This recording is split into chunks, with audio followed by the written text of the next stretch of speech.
pouvez le voir, c'est un aéroport moderne, neuf. C'est quelque chose qui est très sympathique pour l'image qu'on peut donner.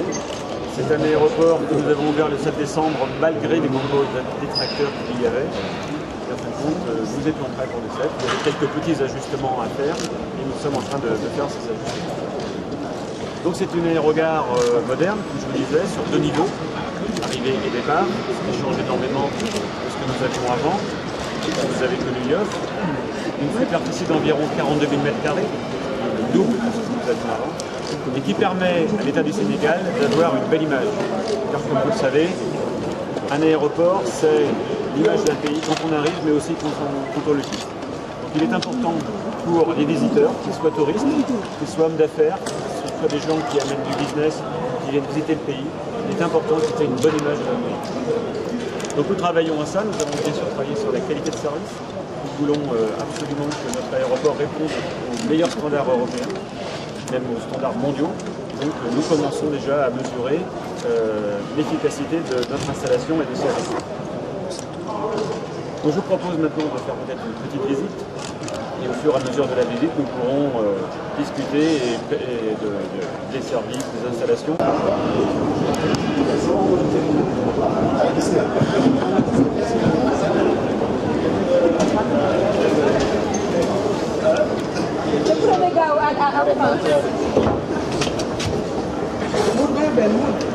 Le premier gars en France. Alors,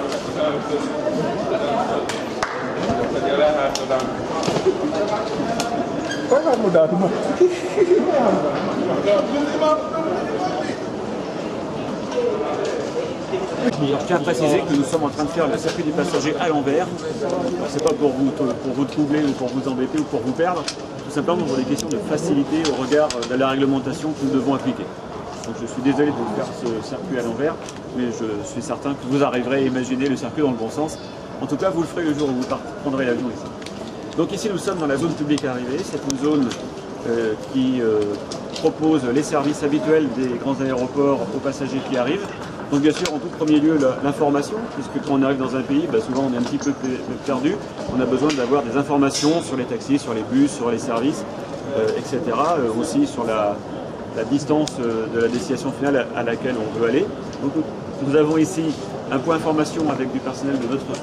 Et ensuite, ici, vous avez tous les services, une offre diversifiée avec des voitures de location, mais aussi des transports avec des bus. Donc nous avons Dakar Demlik qui dessert l'aéroport depuis Thiès, Dakar et Mbourg. Nous avons aussi l'offre Aérobus qui est assurée par un de nos partenaires qui est Sénécartour et qui permet de rejoindre aussi les villes les plus proches de l'aéroport avec une offre différenciée, un peu plus luxueuse, donc un petit peu plus chère et différenciée de Dakar Demlik.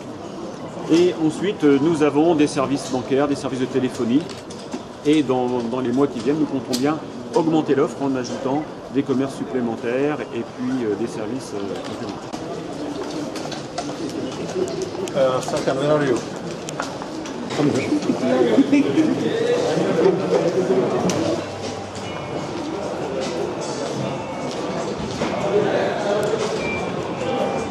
Bon, s'il vous plaît, mesdames et messieurs, est-ce que vous pouvez veiller à rester groupés parce que nous sommes dans une zone où nous appliquons des réglementations.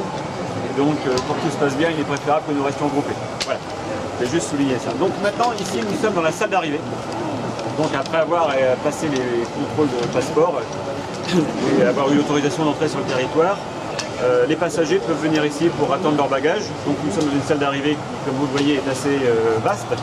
Nous avons 4 tapis à bagages et nous comptons bien soit avoir un 5e tapis à bagages dans l'avenir ou alors agrandir un des tapis existants, de manière à ce que les passagers puissent prendre leur bagage rapidement et pouvoir sortir de l'aéroport rapidement.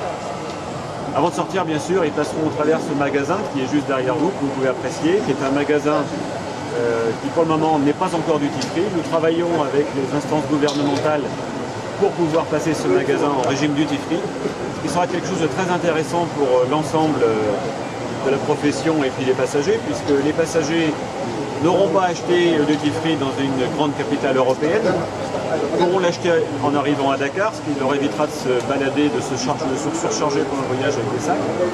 Et puis bien sûr, en achetant à Dakar, ça rapportera au Sénégal. Donc il est important pour nous que nous puissions avoir une offre ici avant de quitter l'aéroport, pour les gens qui ont oublié soit du parfum, soit des confiseries, soit des produits d'épicerie qui étaient achetés. Voilà. Pour arriver ici, nous avons deux zones de contrôle de passeport, donc une à ma gauche, une à ma droite, avec une dizaine de postes de police. Dans quelques jours, nous avons commencé l'installation des systèmes, des portes e-gate, donc ce sont les contrôles transfrontières électroniques. Donc les gens qui ont un passeport biométrique peuvent passer à travers cette machine sans voir un policier et rentrer sur le territoire grâce à l'analyse biométrique et électronique du passeport. Voilà, donc ici nous avons bien sûr les services attendus dans une salle d'arrivée bagages, comme le service bagage, parce qu'il y a quelquefois des gens ont quelques petits problèmes avec leur bagage à l'arrivée. Donc il y a ici un service bagage qui s'occupe de répondre aux attentes des passagers et de récupérer les bagages dans les meilleurs délais. Voilà, je vous propose maintenant, toujours en circuit vert, de passer à travers le contrôle passeport, police, et remonter à l'étage dans le couloir d'arrivée et de connexion.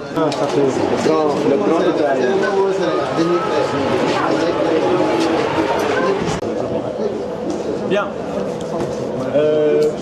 Maintenant qu'ils nous ont tous rejoints, j'aimerais quand même vous présenter M. Serkan Tanriover, qui est notre directeur des opérations. Donc les opérations, c'est la vie à chaque minute qui passe de l'aéroport.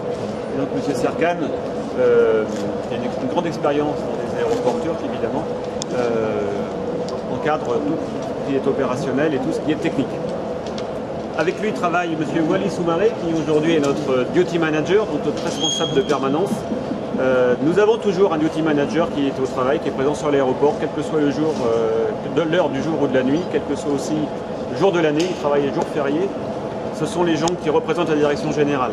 Donc c'est eux qui s'assurent du bon déroulement des opérations, du bon déroulement global de l'aéroport, je dirais, au terme de service, etc. Donc c'est une longue responsabilité que ces gens-là ont. Et je tiens à le noter et à les féliciter. Nous avons aussi M. Mehmet Bozdemir, qui est notre directeur administratif et financier, qui lui veille à la rentabilité de l'entreprise, bien sûr, car il ne faut pas oublier qu'un aéroport, c'est une entreprise, nous sommes une entreprise privée. Nous avons des résultats à produire, et dans les résultats que nous produisons, nous donnons une part de notre résultat, une part importante de nos résultats, à l'État du Sénégal. Donc l'aéroport, ce n'est pas qu'une entreprise privée qui est venue ici pour faire l'argent, c'est aussi un outil de développement économique. C'est un outil de développement industriel et c'est un outil qui contribue à la richesse du pays. Comme vous le savez, nos actionnaires sont turcs et sénégalais. Donc l'AS, c'est l'IMAC AIBD Souma. L'IMAC est une entreprise qui fait du travaux public mais qui construit aussi actuellement l'Istanbul Grand Airport, qui a vocation à devenir le plus grand aéroport du monde, avec une capacité à terme de 160 millions de passagers. Je voudrais juste souligner qu'ici aujourd'hui nous avons une capacité de 3 millions de passagers pour un trafic de 2 millions. L'IMAC a opéré aussi l'aéroport d'Istanbul Sabiha Gökçen, qui est un aéroport d'environ 25 millions de passagers.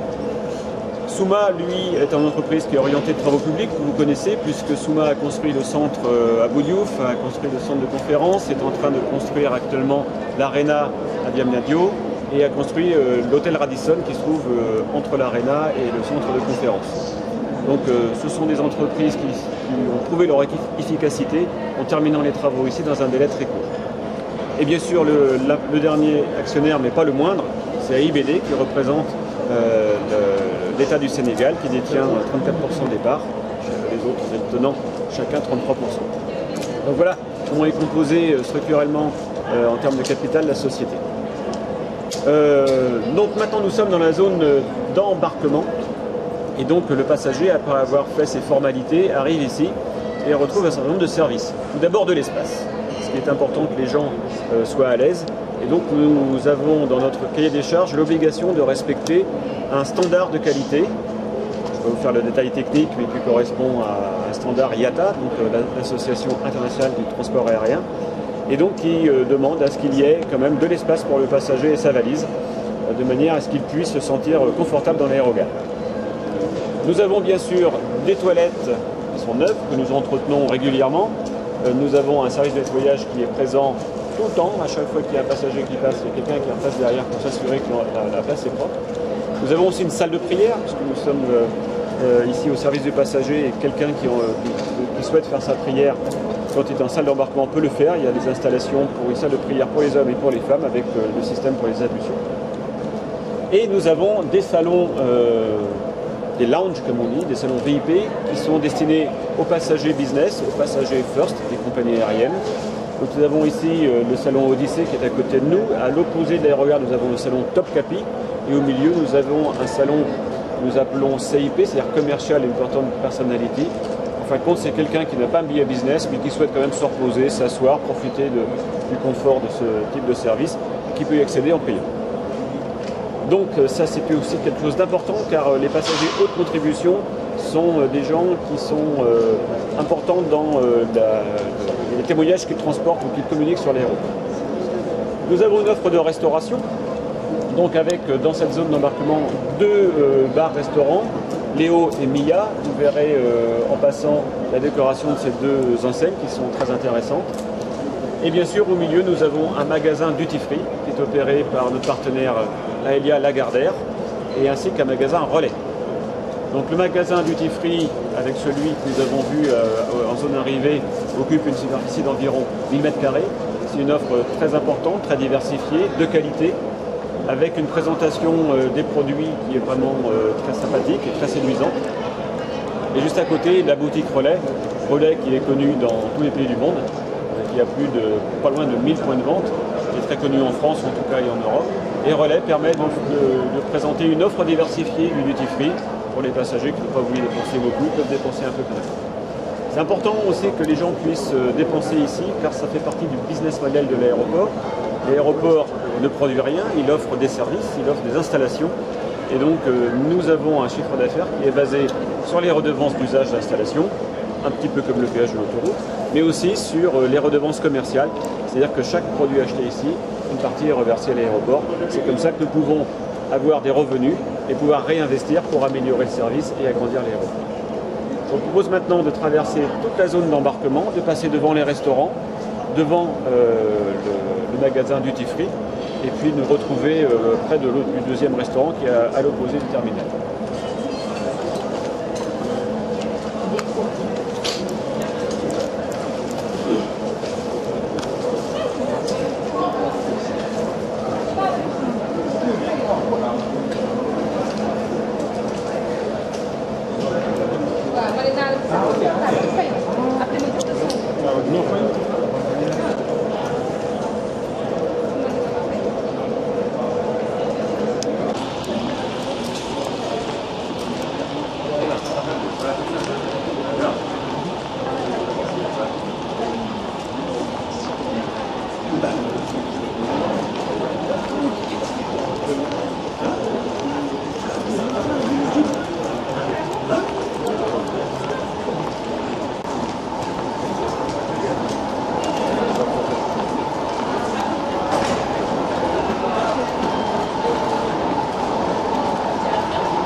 Donc voilà, vous avez pu apprécier la qualité de l'aérogare. Vous voyez que nous avons une installation de qualité qui est très valorisante pour le pays.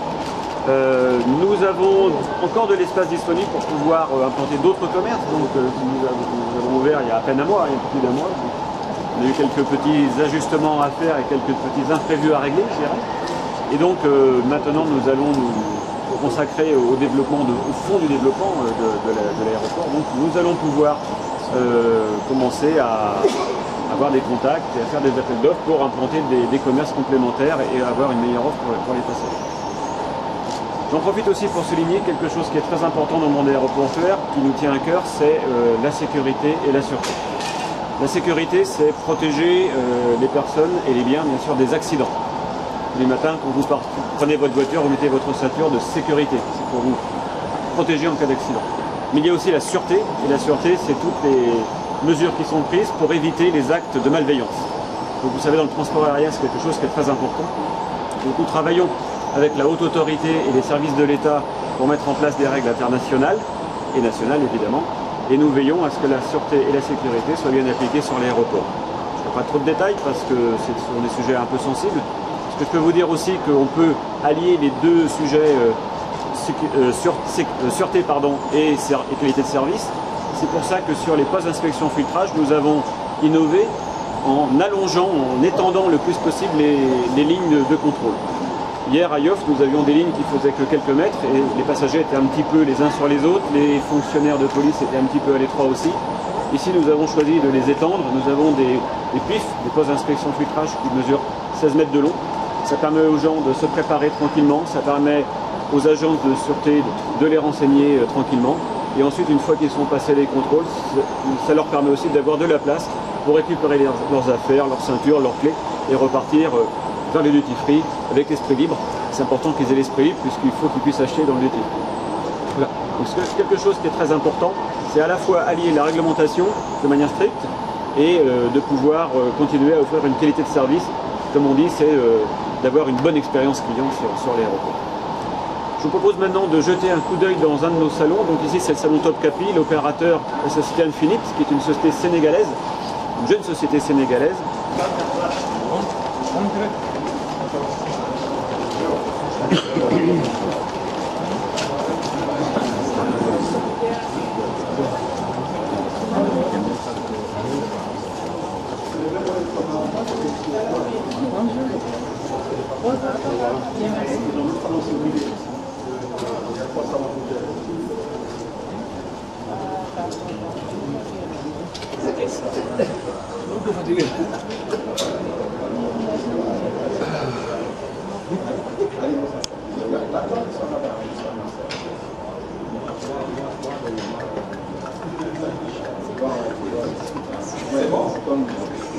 Il y a les bureaux de compagnie, toutes les compagnies pratiquement.